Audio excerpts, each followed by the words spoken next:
आज मैं आपको एक ऐसी यात्रा पर ले जाने वाली हूँ जो हर इंसान को करनी पड़ती है, लेकिन कोई लौटकर इसका अनुभव नहीं बता पाता।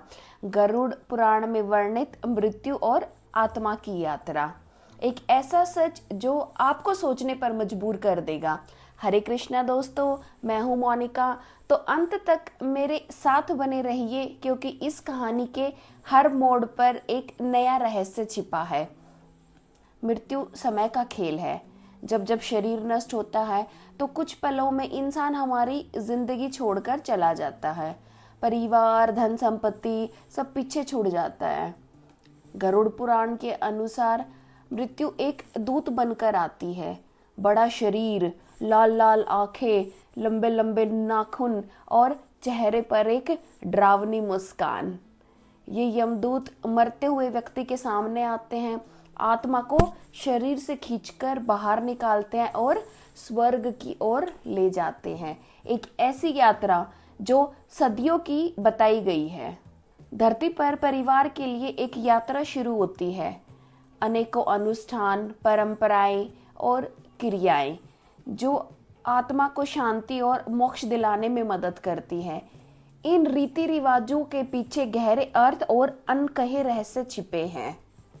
जैसे ही आत्मा शरीर से निकलती है, वह वापस लौटने की कोशिश करती है, लेकिन यमदूत उसे खींचकर दूर ले जाते हैं।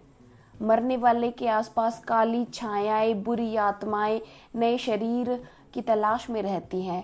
इसलिए शव को नहलाया जाता है, नए कपड़े पहनाए जाते हैं, नाक कान में रुई लगाई जाती है, पैरों की उंगलियां बांधी जाती हैं, मुंह में तुलसी के पत्ते रखे जाते हैं। ये सब शरीर को शुद्ध करने और आत्मा को लौटाने से रोकने के लिए किया जाता है। इसके बाद शव को चंदन की चिता पर रखा जाता है। पुजारी मंत्र उच्चारण के साथ चिता को शुद्ध करता है। सबसे बड़ा बेटा या निकटतम जो पुरुष रिश्तेदार है वो अग्नि देता है शरीर को। जैसे ही आग शरीर को जलाती है, आत्मा पृथ्वी के बंधन से मुक्त हो जाती है। परिवार के लिए यह सबसे कठिन पल होता है, क्योंकि जलती चिता यह साबित करती है कि वह प्रियजन अब कभी वापस नहीं आएगा। यमलोक की खतरनाक यात्रा। आत्मा को यमलोक तक पहुंचने के लिए लंबा और कठिन रास्ता तय करना होता है।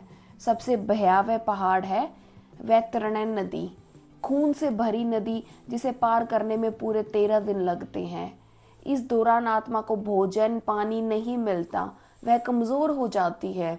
इसलिए 13 दिनों तक पिंडदान किया जाता है, ताकि आत्मा को भोजन पानी मिल सके और वह अपनी यात्रा पूरी कर सके। अब मैं आपको बताऊंगी पिंडदान का महत्व।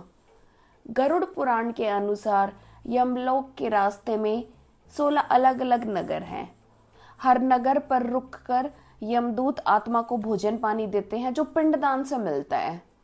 धरती पर यह अनुष्ठान परिवार को भी एकजुट रखता है। लोग साथ आते हैं, खाते हैं, बातें करते हैं, कठिन समय में एक दूसरे का सहारा बनते हैं। महाभारत में सगर नामक राजा के 60,000 पुत्र थे।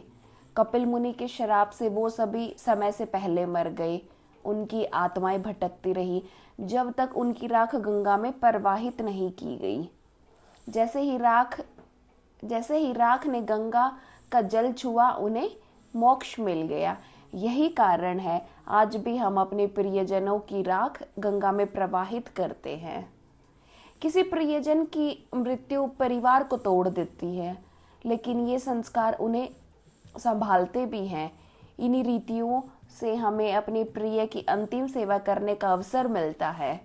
उन्हें नहलाना, नए कपड़े पहनाना, भोजन पानी आदि अर्पित करना, अपने मन की बात कहना और अंत में उन्हें विदा करना। यह हमें स्वीकार करने में मदद करता है कि मृत्यु अंत नहीं, बल्कि एक नई यात्रा की शुरुआत है। यह हमें स्वीकार करने में मदद करता है कि मृत्यु अंत नहीं, बल्कि एक नई यात्रा की शुरुआत है। पृथ्वी से यमलोक की यात्रा, जहां से या तो मोक्ष मिलता है या नया जन्म। तो दोस्तों, गरुड़ पुराण के ये रहस्य सिर्फ अंधविश्वास नहीं बल्कि जीवन और मृत्यु को समझने की कुंजी है। आपके विचार में इनमें से क्या सत्य है और क्या सिर्फ परंपरा? कमेंट में ज़रूर बताइए। ओम शांति। हरे कृष्णा दोस्तों, मैं हूँ मोनिका और मिलते हैं अगली वीडियो में।